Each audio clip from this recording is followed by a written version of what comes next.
News hour morning ಎಡಿಷನ್ಗೆ ಮತ್ತೆ ಸ್ವಾಗತ. ಲೋಕಸಭೆ ಚುನಾವಣೆಗೂ ಮುನ್ನ ಮೋದಿ ಮೆಗಾ ಸಂದರ್ಶನ ನೀಡ್ತಾ ಇದ್ದಾರೆ. ದೇಶಕ್ಕೆ ಮತ್ತೊಮ್ಮೆ ಮೋದಿ ಯಾಕೆ ಅಂತ ಪ್ರಧಾನಿ ವಿವರಿಸಿದ್ದಾರೆ. ಎಲೆಕ್ಷನ್ಗೂ ಮುನ್ನ ವಿಕಸಿತ ಭಾರತದ ಕನಸು ಬಿಚ್ಚಿಟ್ಟಿದ್ದಾರೆ ಮೋದಿ. ಸಂದರ್ಶನದಲ್ಲಿ ಚುನಾವಣಾ ಬಾಂಡ್ ಸೀಕ್ರೆಟ್ ಬಯಲಾಗಿದೆ. ಯಾರನ್ನೋ ಬೆದರಿಸೋದಕ್ಕೆ ನನ್ನ ನಿರ್ಧಾರವಲ್ಲ ಅಂದಿದ್ದಾರೆ ಪ್ರಧಾನಿ. ದೇಶಕ್ಕೆ ನಾನು ಇನ್ನೂ ಮಾಡೋದು ಇದೆ ಅಂದಿದ್ಯಾಕೆ ಹಾಗಾದ್ರೆ ಮೋದಿ? ವಿಫಲ ಕಾಂಗ್ರೆಸ್ ಮಾದರಿ ಮತ್ತು ಅಭಿವೃದ್ಧಿ ಬಿಜೆಪಿ ಮಾದರಿ ಅಂತ ಹೇಳ್ತಾ ಇದ್ದಾರೆ. ಲೋಕಸಭೆ ಚುನಾವಣೆಗೆ ಜನರಿಗೆ ಮೋದಿ ಕೊಟ್ಟ ಆಯ್ಕೆಗಳು ಏನು ಹಾಗಾದ್ರೆ? 2047ರ ವಿಕಸಿತ ಭಾರತ ಕೆಲಸ ಆಗಲೇ ಆರಂಭಿಸಿದ್ದಾರಾ ಮೋದಿ ಅನ್ನೋದು ಪ್ರಶ್ನೆ. ಪ್ರಶಾಂತ್, ಮೆಗಾ ಸಂದರ್ಶನ ನೀಡ್ತಾ ಇದ್ದಾರೆ ಪ್ರಧಾನಿ ಮೋದಿ. ಮುಖ್ಯವಾಗಿ 19-26 ಇಲ್ಲಿ ದಕ್ಷಿಣ ಭಾರತದಲ್ಲಿ ಚುನಾವಣೆಗಳಿವೆ.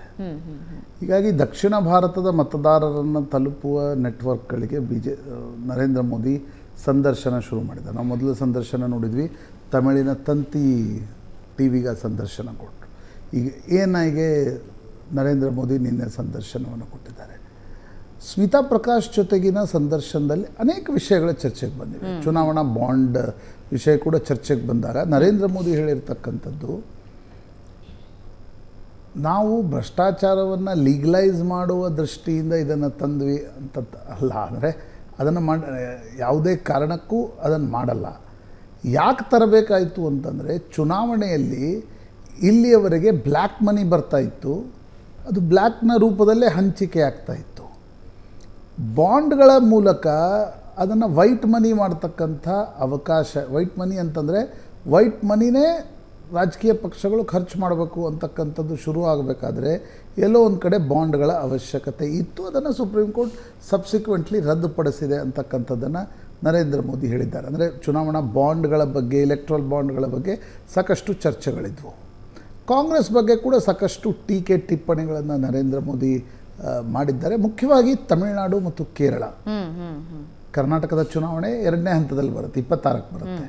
ಮುಖ್ಯವಾಗಿ ತಮಿಳುನಾಡು ಮತ್ತು ಕೇರಳದಲ್ಲಿ ಎಷ್ಟು ಸಾಧ್ಯವೋ 5ರಿಂದ 6, 8, 4 ಎಷ್ಟು ಸಾಧ್ಯವೋ ಅಷ್ಟು ಸೀಟ್ಗಳನ್ನು ಗೆಲ್ಲುವ ಪ್ರಯತ್ನದ ಭಾಗವಾಗಿ ಜನರನ್ನು ತಲುಪುವ ಪ್ರಯತ್ನವನ್ನು ನರೇಂದ್ರ ಮೋದಿ ಈ ಸಂದರ್ಶನಗಳ ಮೂಲಕ ಮಾಡ್ತಾ ಇದ್ದಾರೆ. ಸೊ ಇದರ ಜೊತೆಗೆ ಮುಂದೆ ಮತ್ತೆ ಯಾಕೆ ಬರಬೇಕು ಅನ್ನೋದನ್ನು ಅವರು ಮಾತಾಡಿದ್ದಾರೆ. ನೋಡಿ ಭವನ, ನಿಶ್ಚಿತವಾಗಿ ಈಗ ನರೇಂದ್ರ ಮೋದಿ ಇದನ್ನು ಕಳೆದ 6 ತಿಂಗಳಿಂದ ಸ್ಪಷ್ಟವಾಗಿ ಹೇಳ್ತಾ ಇದ್ದಾರೆ. ಯಾಕೆ ಥರ್ಡ್ ಟೈಮ್ ನನಗೆ ಅವಕಾಶವನ್ನು ಕೊಡಬೇಕು ಅಂತಕ್ಕಂಥದ್ದು. ಆದರೆ ನಾನು ನೋಡ್ತಾ ಇರೋ ಪ್ರಕಾರ ನೋಡಿ, 2014ರಲ್ಲಿ ನರೇಂದ್ರ ಮೋದಿ ಔಟ್ಸೈಡರ್, ನಾನು ದಿಲ್ಲಿಯವನಲ್ಲ, ನಾನು ಔಟ್ಸೈಡರ್ ಅನ್ನುವ ದೃಷ್ಟಿಯಿಂದ ಚುನಾವಣೆಗಳನ್ನು ಎದುರಿಸಿದರು. ಅಂದರೆ ಕಾಂಗ್ರೆಸ್ ಮೇಲೆ ಭ್ರಷ್ಟಾಚಾರದ ಆರೋಪಗಳ ಸುರಿಮಳೆಗಳಿದ್ವು. ಹಾಗಿರುವಾಗ ನಾನೊಬ್ಬ ಇಂಟಿಗ್ರಿಟಿ ಇರತಕ್ಕಂಥ ಹಿಂದುತ್ವವಾದಿ, ಜೊತೆಗೆ ಏಬಲ್ ಅಡ್ಮಿನಿಸ್ಟ್ರೇಟರ್, ನಾನೇನೋ ಬದಲಾವಣೆಯನ್ನು ಮಾಡಿ ತೋರಿಸ್ತೀನಿ ಅಂತ ಬಂದರು. 2019ರಲ್ಲಿ ಅವರ ಪ್ರಚಾರದ ಪ್ಲ್ಯಾಂಕ್ ಏನಿತ್ತು?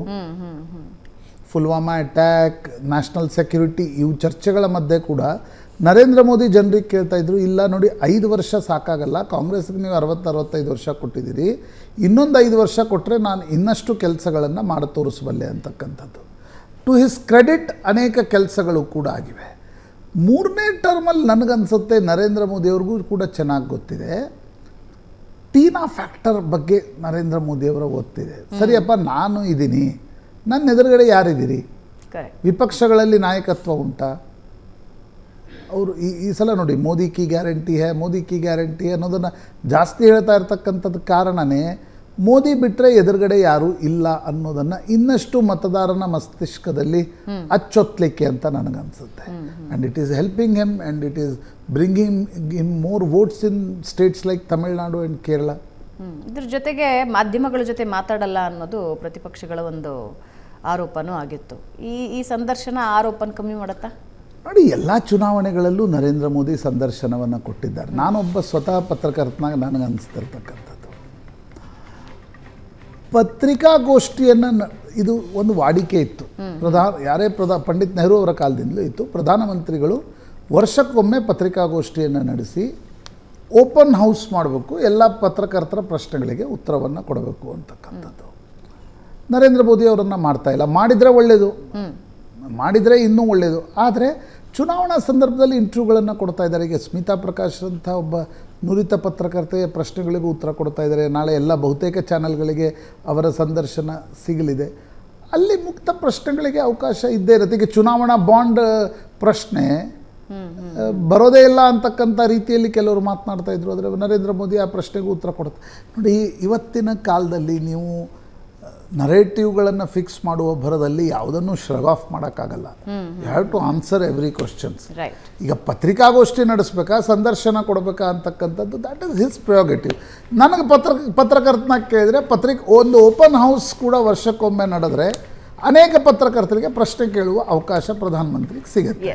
ಎಸ್ ಒಂದು ಚಿಕ್ಕ ಬ್ರೇಕ್ ವೀಕ್ಷಕರೇ. ಬ್ರೇಕ್ನ ನಂತರ ಮಧ್ಯಪ್ರಾಚ್ಯದ ಕಡೆ ಹೋಗೋಣ. ಅಲ್ಲಿ ಈಗ ಯುದ್ಧದ ಕಾರ್ಮೋಡ ಸೃಷ್ಟಿಯಾಗಿದೆ. ಯಾಕೆ ಅನ್ನೋದನ್ನ ಹೇಳ್ತೀವಿ ಬ್ರೇಕ್ ಆದಮೇಲೆ.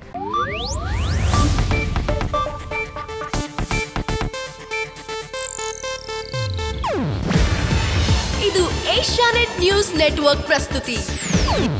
ನೀವು ನೋಡ್ತಿದ್ದೀರಾ ಏಷ್ಯಾನೆಟ್ ಸುವರ್ಣ ನ್ಯೂಸ್.